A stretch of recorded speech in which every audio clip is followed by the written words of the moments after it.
Students, you are welcome again in this lecture of science, that is the chapter number 2, work and energy.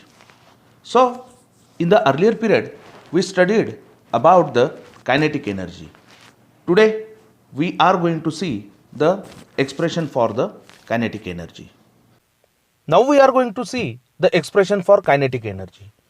Suppose a stationary object of mass m moves because of an applied force. What is the mass of object? That is the m. Let u be its initial velocity. Here remember, the u is 0. What is the value of initial velocity? It is the u. Let the applied force be F. The force, it is denoted with the symbol F. This generates an acceleration A in the object. We denote the acceleration with the symbol A.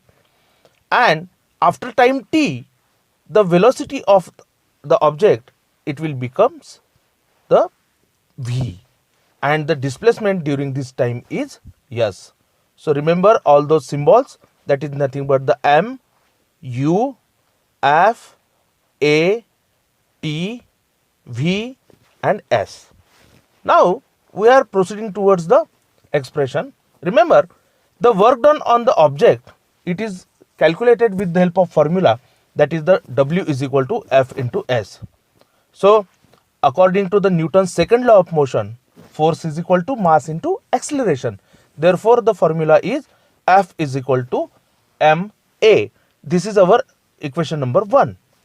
Similarly, using the Newton's second equation of motion, we get the S is equal to ut plus half at square.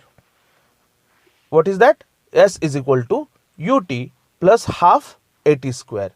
So as we know that the initial velocity u, it is the 0. Therefore the equation will become S is equal to, as u is 0, u multiplied by t, that means 0 multiplied by t will be 0. Therefore S is equal to 0 plus half at square.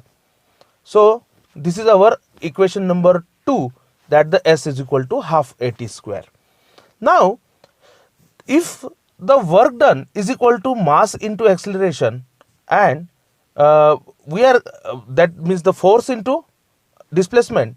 So we got the value of displacement, yes, that is the half at square. We are going to put this value in the formula, that is the W is equal to force into displacement.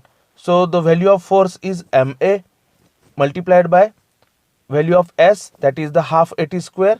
We have used the equation number 1 and equation number 2 here. So by rearranging this equation, we will get W is equal to half m in bracket at square. From where we got this at square? You can see that we have written that m into a. So that a multiplied by a, so a square and t square. Therefore we have done in bracket at whole square. So this is our equation number 3, and using the Newton's first equation of motion, we get v is equal to u plus at. So the value of v is equal to, as we know that the initial velocity was 0, therefore 0 plus at. So we get the value of v is equal to at. By doing square to the both side, that is the LHS and HSS, we get the v square is equal to at square. This is our equation number 4. Now remember, we are going to put the values in the equation, that the work done is equal to half mv square, using the equation number 3 and the equation number 4. So the kinetic energy, it is gained by the object, is the amount of work done on the object. Therefore the kinetic energy is the work done, therefore the W. So by putting the kinetic energy in place of W, we get the formula kinetic energy is equal to half mv square. So this is the formula for the kinetic energy, and on the basis of this formula we can solve so many examples. So we are going to see the first example. Listen the example carefully. A stone having a mass of 250 gram is falling from a height. How much kinetic energy does it have at the moment when its velocity is 2 meter per second? What will happen? The stone, it is having mass of 250 gram. It is falling from some height, and we have to calculate the kinetic energy when that at the moment at which the velocity of that stone will be 2 meter per second. So what is given here? The first thing given is the mass of that stone. It is nothing but 250 gram. Then what is given? The we are going to convert that mass into the gram into the kilogram. So it will be 0.25 kilogram. The velocity is given, that is nothing but the 2 meter per second. As we know that the formula for kinetic energy is Ke is equal to half mv square. We will use this formula and put the values. So by putting the values we get 1 by 2 into 0.25 into 2 square. So by simplifying the values we will get, that is nothing but the 0.5 joule. It is nothing but the work done, that is the kinetic energy. So you can practice more examples like this example. Now we are going to study the potential energy. Remember, we have to try this. The first is uh, an arrow is released from a stretch bow.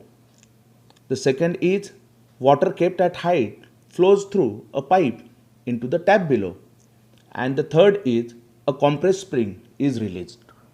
Now there are some questions which are asked to us. The first question is, which word describe the state of the object in those examples? Remember the word stretched, then the height and compress. Those words describes the state of object. Then the second question asked is, where did the energy required to cause motion of the object come from? So as we know that the energy which is required to cause the motion came from the energy stored in the system. That is the potential energy of the system. And remember, the third question is, if the object were not brought in these states, would they have moved? What do you think? If arrow was not stretched, if water was not kept at height, if the spring was not compressed, will they get in motion?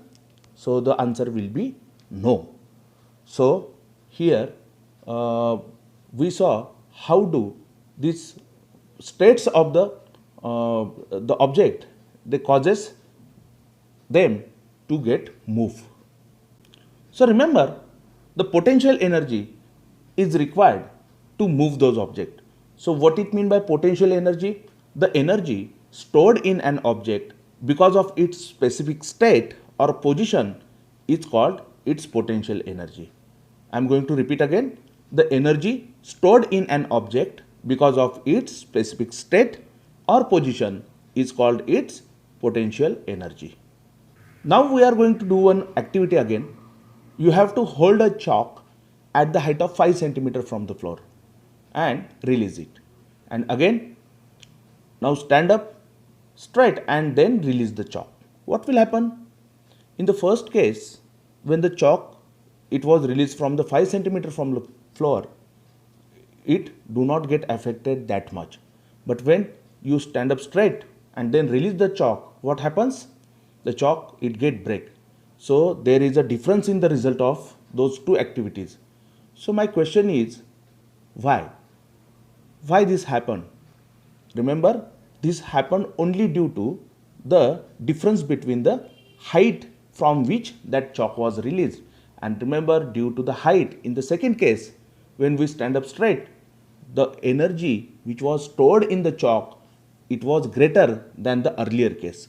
Therefore, its impact was also more.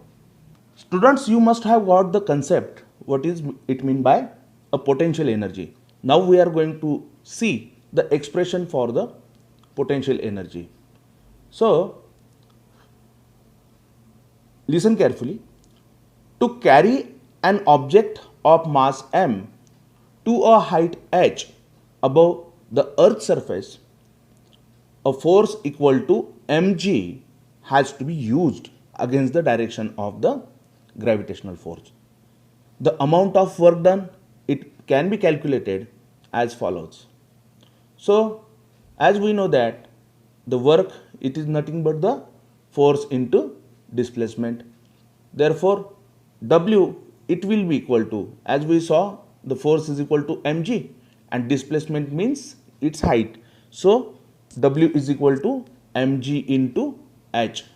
So the W is equal to mgh, and we know that the amount of potential energy stored in the object because of its displacement.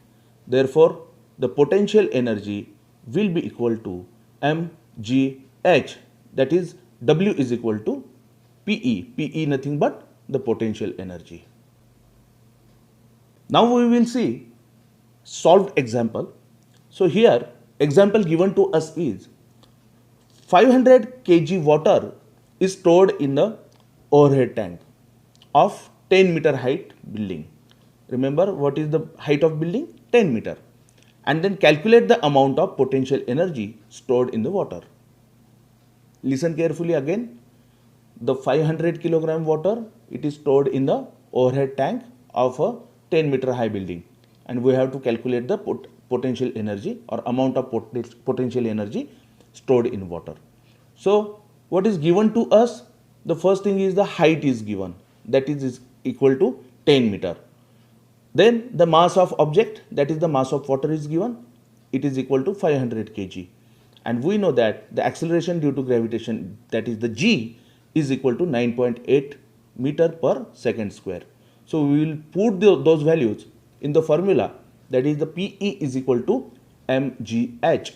So we will put the values 10 multiplied by 9.8 into 500.